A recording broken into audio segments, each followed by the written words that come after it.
We watch a lot of C-SPAN around here, especially making the Obama deception that Congressman Louie Gohmert appears in briefly, and making the new Obama film that I'll soon tell you the name of, comes out in mid-October.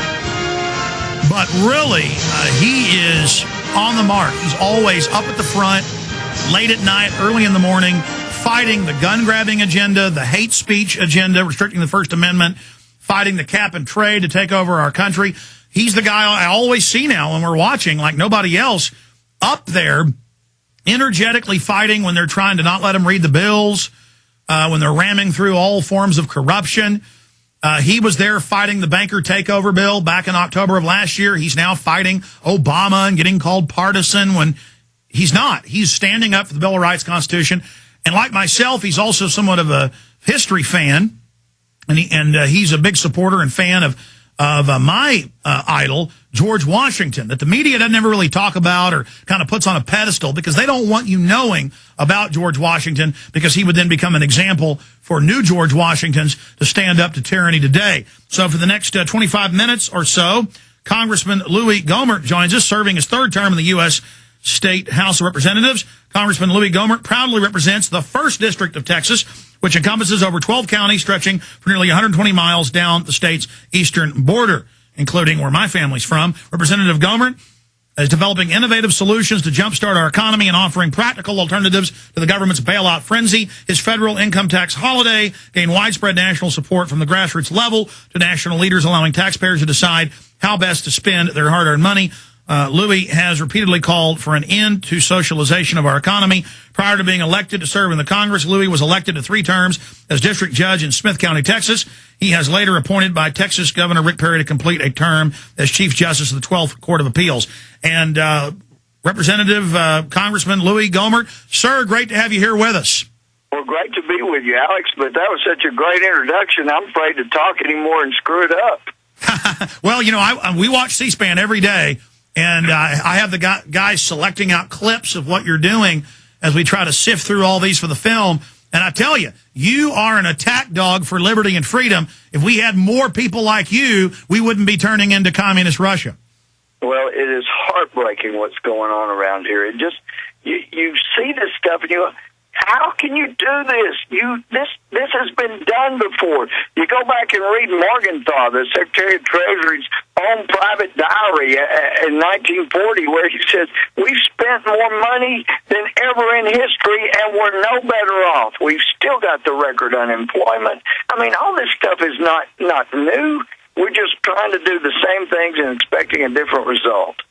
But the bankers, as you have eloquently said, they like it. They're getting to direct the economy. They're getting to play the part of savior to a crime. I mean, they hit the iceberg, and then they're the hero.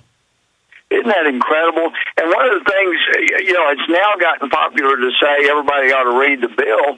I was on the floor last September when this bailout started saying, guys, you've got to read the bill. You'll know this is not something we do if you'll just read it. And I tell you, Alex, I don't know if you're aware, but you know, in that bill last September, and of course we didn't vote for it until October. We voted down the first time, and then the stock market fell 777 points, and then the president I like so much was able to twist arms and get people to vote for this crappy thing. But anyway, in that bill, it raised the debt ceiling by $1.3 trillion.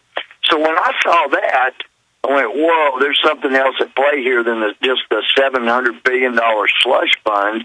And Alex, I went through looking, okay, where are the loopholes that might allow him to spend more than this? And what I saw was, you know what? This provision that allows him to hire anybody he wants to or pay anybody he needs to help him manage this TARP stuff, went, holy cow, this is the Golden Sachs Benevolent Fund right here. And we can't even find out how much has gone to Goldman Sachs, but you probably noticed they had their biggest record profit the second quarter this year, $3.44 billion. Well, let's get into that in a moment. We had Congressman Brad Sherman on during early October, and then we had the clip of Senator Inhofe where Paulson, who was working with the head of the New York Fed at the time in tandem, now Treasury Secretary Geithner, came into closed meetings and said, we're going to have martial law and do this anyways if you don't get behind it. Then they went out and said, we're going to have a depression because Congress wouldn't pass it. Yep. That was financial terrorism. Yep. They drove down the market, there's no doubt. Can you speak to what happened there? Well, I sure can. Actually, this was in a private conference call when all of this first came up. Bernanke and Paulson were in a conference call with the Republican members of Congress and then separately with the Democratic members of Congress. And he said, there's these toxic assets, that mortgage-backed securities that nobody will buy. They're freezing up everything. But you give me $700 billion and I can get things moving, but it's just nobody's buying them because they don't know what they're worth.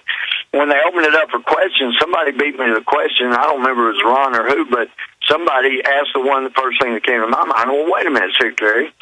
If nobody knows what these are worth, how do you know you need $700 billion? And his response just sent me into orbit. It was, well, we just needed a really big number. Now, I don't know how you do business. Yes, I do. I know plenty about you. But you would never say that. That is insane. We need a big number. And to this day, if we had not, and I say we, I was 100% against it, but if that had not passed, there's no way Obama could have gotten an $800 billion stimulus and a $400 billion land omnibus and gotten the rest of that TARP money and on and on. But what happened was, the president did something presidents are never, ever supposed to do. He went out, convinced by Paulson it was the thing to do, and said, we're about to have a depression, a stock crash, bank failures, but if we give my bozo buddy over here, Paulson, $700 billion, then he can mitigate it and it won't be so bad. Now, 300 financial experts had said, all you got to do is first suspend the mark-to-market rule and allow these banks to at least carry those mortgage-backed securities, even if it's 30%. They've got mortgages. They may not be worth 100 cents on the dollar, but they're worth something. You let them be carried at 30 cents on the dollar, Washington Mutual won't fail, Wachovia won't fail, and we're going to be okay, and we can work our way through this. But I know this is cynical, but I really believe Paulson needed a couple of banks to fail to scare everybody enough so that he could get them to vote for that bill. So we're talking, Congressman, then about financial terrorism. Yeah, that's a good way to describe it. But then that Monday, it's a self-fulfilling prophecy. When the President and the Treasury Secretary say, if Congress doesn't pass this bill, the market's going to crash. Well, it didn't crash, but it did drop 777 points because they scared people. Presidents are supposed to say, we got nothing to fear but fear itself, not either do what we say or we're going to, go to hell in a handbasket. And so the market crashed. And then, I tell you, Alex, my calls went from about 1,000 to 100 against that bailout to being about 500 to 50 in favor. Just look, you may not like it, but we can't stand another 777 point drop. And I'm going to look.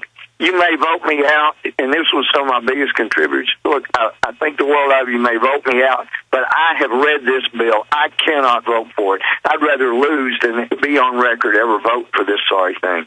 Well, Congressman Gohmert, we commend you because you've been proven right in hindsight. Now, going back to what you tried to mention a few minutes ago, now they use the same psychology. Always give them a new bailout they're calling for. Yep. A new Bank of the World that we're going to pay the carbon taxes to. And Al Gore says, what's wrong with paying your taxes to me? What's wrong with me making money? I mean, this is so overtly corrupt that it's even hard for me to believe. Is that the blind spot? That this is just so outrageously corrupt, so outrageously evil, seizing the whole economy, seizing GM, hacking pieces of it off to Brazil and China and Russia.